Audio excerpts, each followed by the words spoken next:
Alright guys, today's goal. The learner will master the understanding of exponential growth and decay. So these are very similar. Okay, an exponential function has the form y equals a times b to the x, where a cannot equal 0, and the base b is a positive number other than 1. If a is greater than 0 and b is greater than 1, then the function y equals a times b to the x is an exponential growth function. And b is called the growth factor. So that's a key point. B is called the growth factor. That's a vocab that we'll have to understand. The simplest type of exponential growth has the form y equals b to the x. Okay?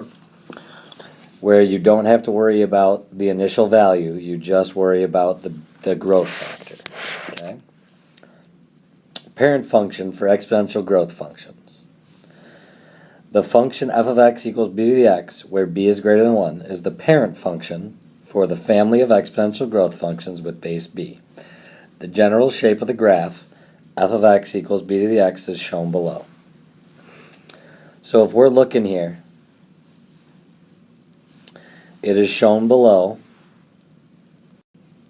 Okay, so see how the initial value here is 0, 1, and then it's 1 comma b. Whenever b is greater than 1, if you want another point, you'd plug in 2, calculate what b is. Okay, so it says the x-axis is an asymptote of the graph. An asymptote is a line that a graph approaches more and more closely. So the x-axis of any standard exponential growth function is the asymptote as it heads to negative infinity. For the standard one, if there are times where it flips and it's called decay, and you'll see it head towards positive infinity. So the big thing for exponential growth is this right here. It says the graph rises from left to right, passing through the points 0, 1 and 1, b. The domain of f of x equals b to the x is all real numbers. The range is y is greater than 0. So you can plug in any, but it never equals 0, and it's always greater than 0. Okay? So there is the main piece of exponential growth. Okay? So let's take a look at an example. Okay, so we have y equals a times b to the x minus h plus k. We've seen this h and k before. H means how much left to right, k means how much up or down. This is for 0 being less than b and b being less than 1. We haven't talked about this yet, but we will. We'll talk about that in a minute. Or b being greater than 1. See, here's the example of growth because b is greater than 1. So state the domain and range. Okay, well, let's start with the original function.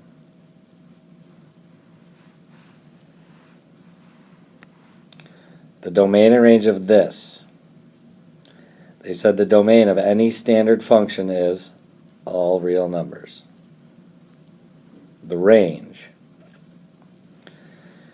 is y is greater than 0. Another way of writing all real numbers, remember, is this, or just saying all real numbers. Now the range is y is greater than 0. Now, so that's what we're talking about with this. Now domain and range for this function. Well, let's talk about this. What does x minus 1 mean? What does that minus 1 mean? It means it shifted 1 to the right. Does moving 1 to the right change all real numbers? No. So the domain, all real numbers. Now, up to.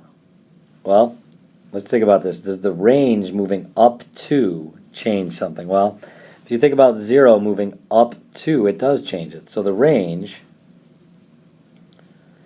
would be y is greater than 2. Because if I moved that range value, which is the y value, up to, if I move that up to, 0 plus 2 is 2. Okay. Now let's take a look at these graphs while we're here as well. So I'm going to do x and y. I'm going to graph let me change this.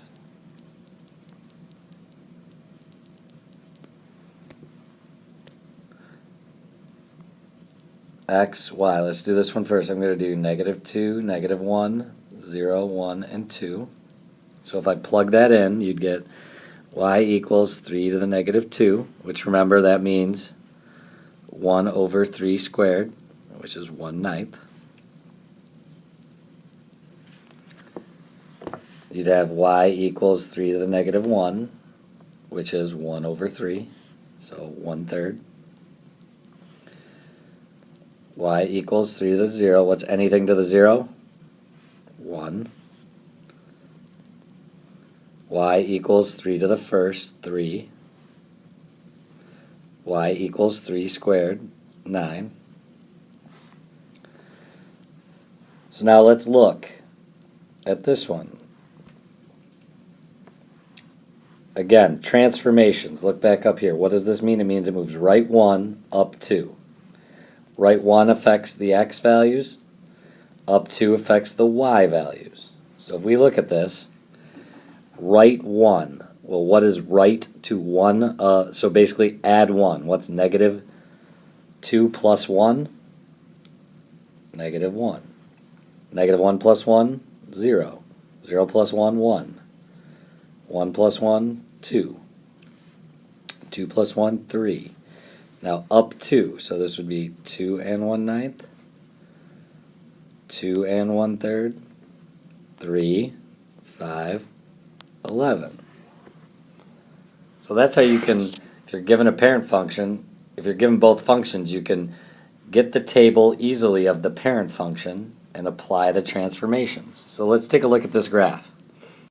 See how if we start at the point where x was 0 and 1 for the parent function, and it said move right 1, up 2. See how that puts us at this point?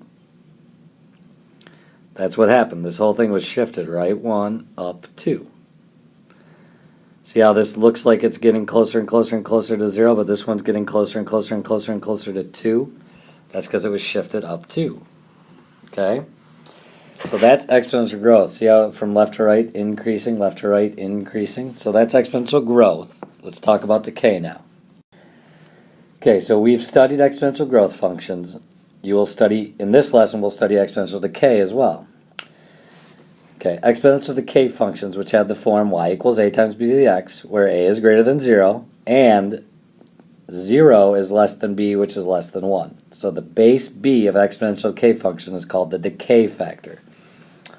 So here's the thing, instead of this base right here being greater than 1, the base is between 0 and 1. Okay? So the parent function for exponential decay functions. The function f of x equals b to the x, where 0 is less than b and less than 1, is the parent function for the family of exponential decay functions with base b. The general shape of the graph, f of x equals b to the x, is shown below. So let's look at it. See how, remember, exponential growth functions from left to right were increasing. But these aren't growing, they're decaying. So instead of increasing, these ones are decreasing from left to right. And see how it's still getting closer and closer and closer to 0? And the x-axis is still the asymptote of the graph, and the range is still y is greater than 0, and the domain is still all real numbers. Okay? So the big difference, instead of increasing from left to right, it decreases from left to right. So let's take a look at an example of exponential decay now. So it says graph y equals a times b to the x minus h plus k for 0 less than b less than 1 or b greater than 1. State the domain or range. Well, our b this time is 2/3 for both, so the b is here. So that's how we know we're dealing with decay. So if I look at this one, domain, all real numbers, the range, y is greater than 0. Now, look at the second. We have x plus 1 minus 2. What does the plus 1 mean? Shifted left 1. Does that change the domain at all? No. So the domain is still all real numbers. The range, well, let's look. Minus 2, what does that mean? Down 2. So instead of y being greater than 0, subtract 2. You get y is greater than negative 2. Okay? So let's start graphing by looking at the parent function. Do the same thing. Negative 2, negative 1, 0, 1, and 2. Y equals 2/3 to the negative 2.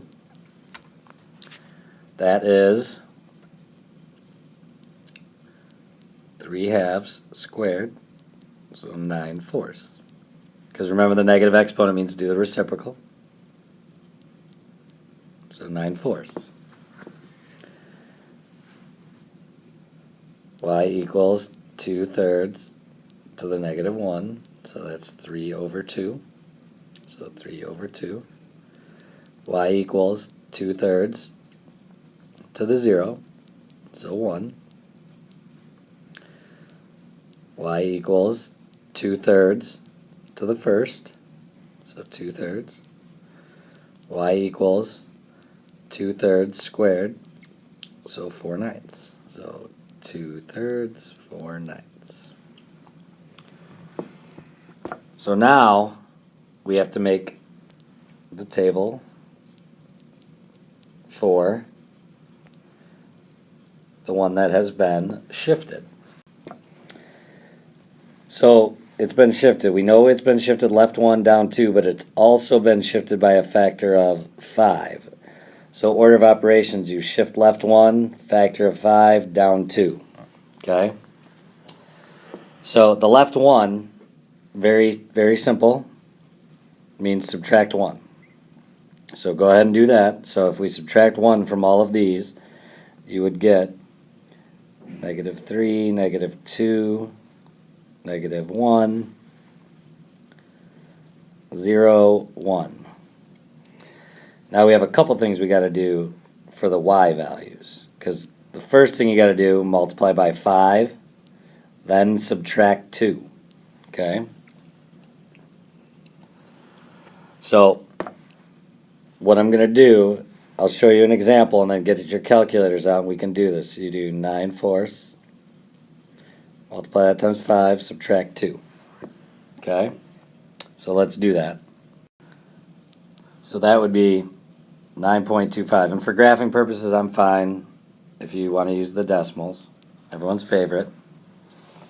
And then if you plugged in negative 2, same thing, use the calculator, calculate it. You should get 5.5, 3, 1.3 repeating or 1 1/3, and 0.2 repeating. Okay? So that's how we can transform them when you're given the parent and the transformation. So if we look at this now, the biggest thing you're going to see of all of this is the down 2. So let's look at the graphs. If we were to plot these points, what they would approximately look like.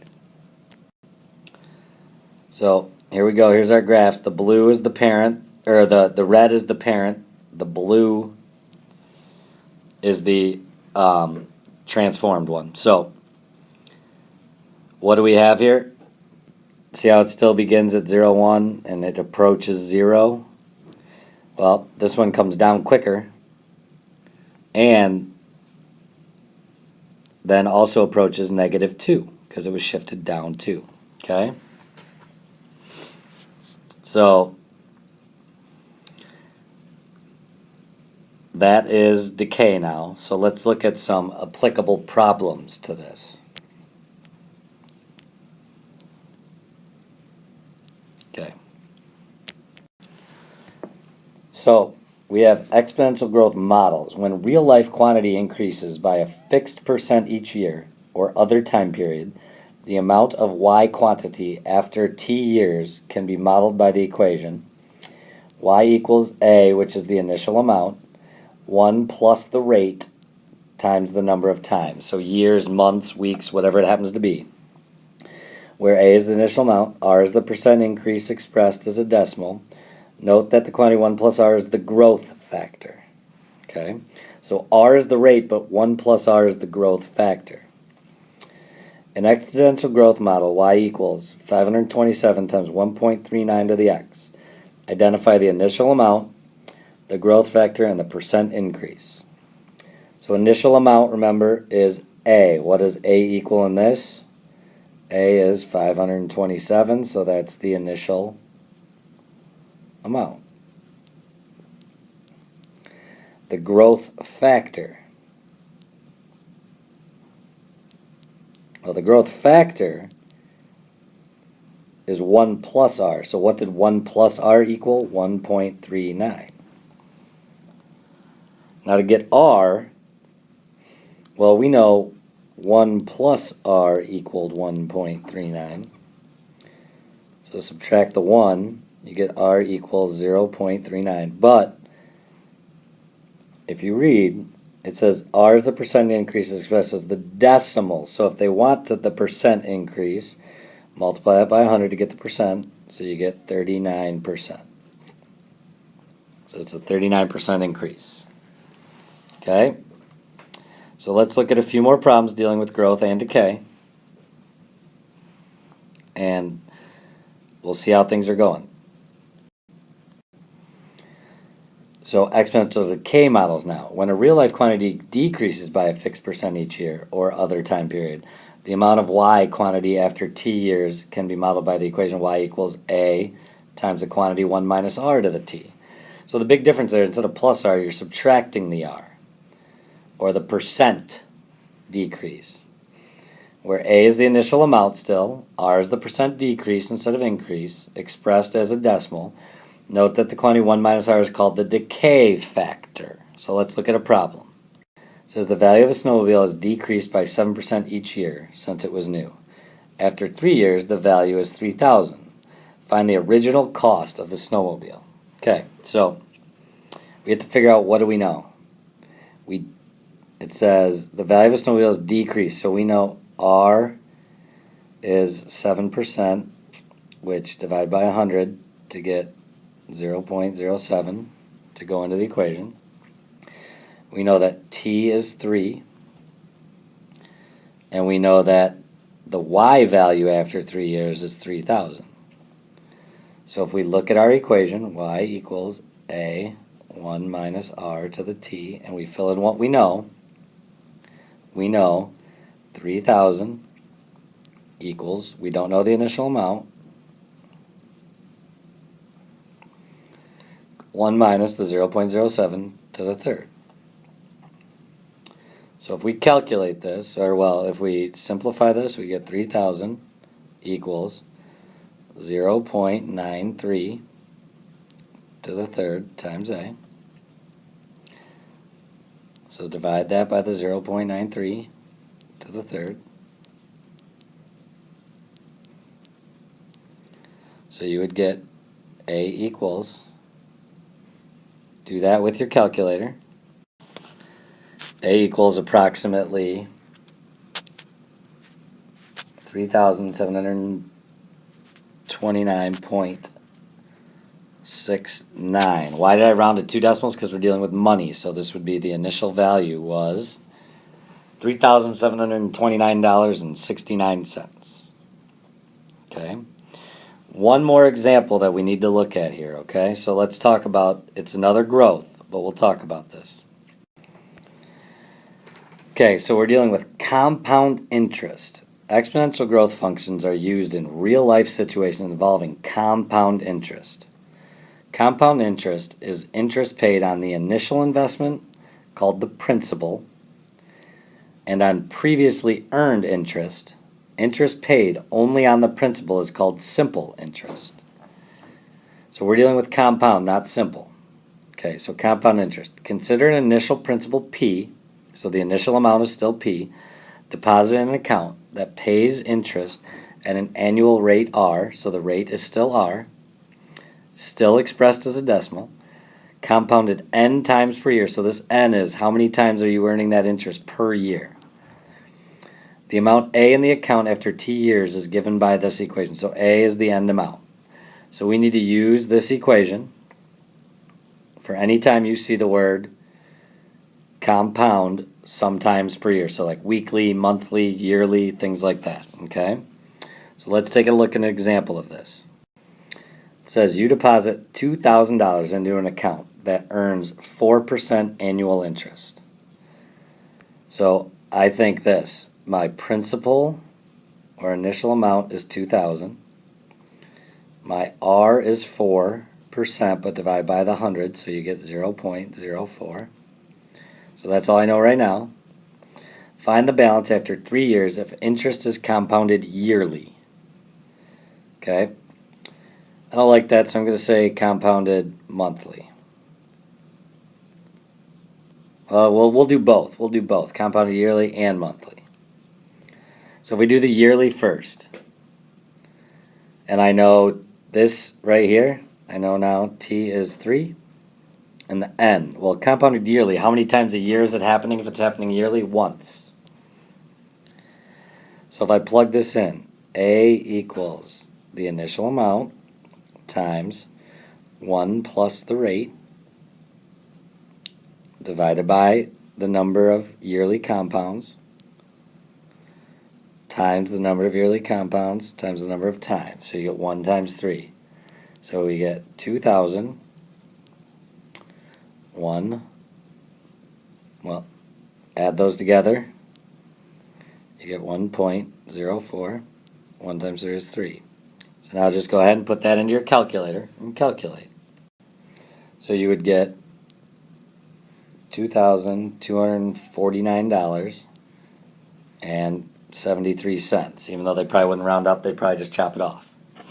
But now let's look if it said compounded monthly so we can kind of identify the difference. So you get, this time, N is, these are all the same, 2,000, the 4, the 3, but N is not 1 now. N is not 4. How many months are in a year? 12, so N is 12. So this time you have 2,000, 1 plus 0.04, divided by 12, because that's how many times it's compounded, to the 12 times 3. So you get 2,000. Go ahead and add those together. You get 1.003 repeating to the 36th. So go ahead and hit that in your calculator now. And you would get $2,254.54. So see how it's just slightly more. This one was $2,249 and some odd cents, and this is $2,254. So it's a little bit more. So there's dealing with exponential growth and decay. Remember, if the rate is increasing and this number ends up being bigger than 1, it's growth. If that number was smaller than 1, it ends up being decay. We'll see you guys tomorrow to be able to go over both.